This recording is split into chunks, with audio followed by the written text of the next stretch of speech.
want to die for this planet? Fine! What's 17 more years? I can always start again. Make another kid.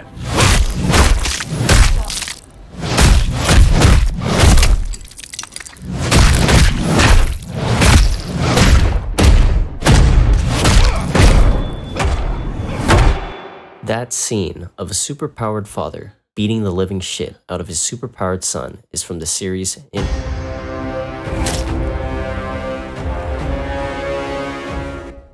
It's one of the, in my opinion, best series on Amazon Prime's large catalog of movies and shows.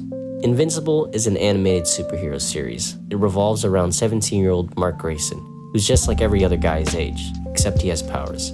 His father is also the most powerful superhero on the planet, Omni-Man. But as Mark develops powers of his own, he discovers his father's legacy may not be as heroic as it seems. In today's video, I'll be focusing on the ideology of Omni-Man and the Viltrumites, and take a look at where they're coming from, and why letting them win might have some potential benefits for the human race. Sometimes I forget how beautiful this planet can be. Too bad the human race is hell-bent on destroying it. Good thing they got us, right? Now, I'm not saying that I really want to get conquered by a race of literal supermen and women, but the motivations behind their takeover of Earth honestly have some reason to them. In this show, the underlying messages of something like climate change, for example, is definitely something to think about when it comes to the ideology of Omni-Man. The audience should understand that humans are destroying the planet, and the show is banking off of that knowledge to give Omni-Man's motivations a sense of realism rather than just being a run-of-the-mill supervillain.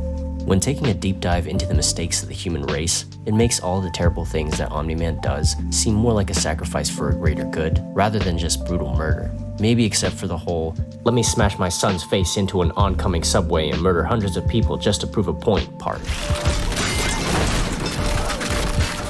The two main ideologies that clash in this show are Omni-Man's and Mark/Invincible's. The idea that humans are just destroying themselves and the planet they live on is a fact. But the arguments between the two are, do we just let the humans destroy themselves and everything around them?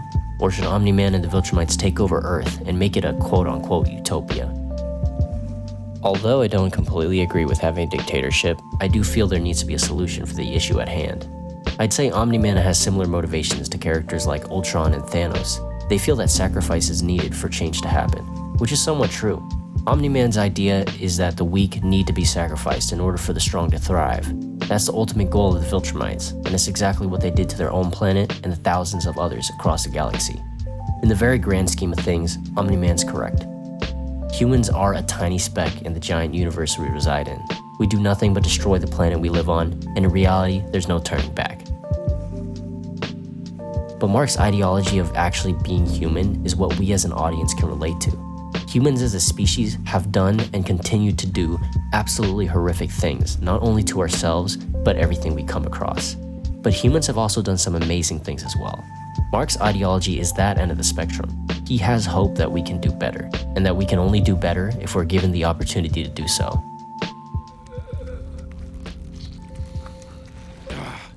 Damn it!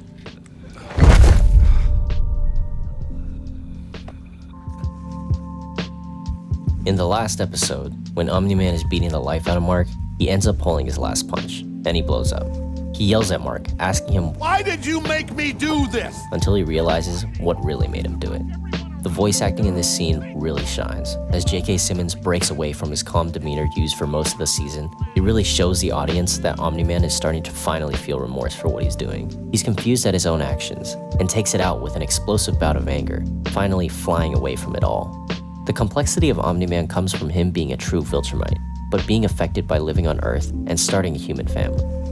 He believes that humans are beneath him, but his time on Earth might have made him think differently, deep down in his heart. The end of the episode leaves the audience wondering what Omni-Man's true intentions are, and where he'll go from there. This decision he makes is why I think it's so interesting to take a deep dive into the ideology of Omni-Man, and put it up against the ideology of Mark and the rest of the humans. As Vision said in Avengers Age of Ultron, "The thing isn't beautiful because it lasts." This quote encapsulates the whole essence of Mark's ideology and what he thinks about humans on Earth. He understands that the humans will destroy themselves and that he'll outlive them all. But he believes that's the beauty of it all. He wants to cherish the moments he has with his friends and family, knowing that in the grand scheme of things, it doesn't matter. But to him, it does. Comparing that with Omni-Man's perspective is where things get interesting.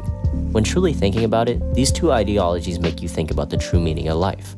Are we just here to enjoy the little moments we have with friends and family, or are we here to serve a purpose that is greater than us? I believe that those questions are the simplification of Omni-Man's and Mark's ideologies. Overall, this show is truly about the characters and the turmoil each individual goes through. The ideologies of the characters come to the forefront near the climax, and the buildup of each character helps those ideas feel more real. The different perspectives on humanity and their worthiness is what makes this show subvert the superhero genre, as it doesn't use a traditional villain like other stories. It uses the seemingly best hero of its universe and turns him into a villain with an interesting set of beliefs. The show displays how much destruction is caused by humans to not only themselves but the planet we live on, and it begs the question of whether or not humanity can truly be invincible.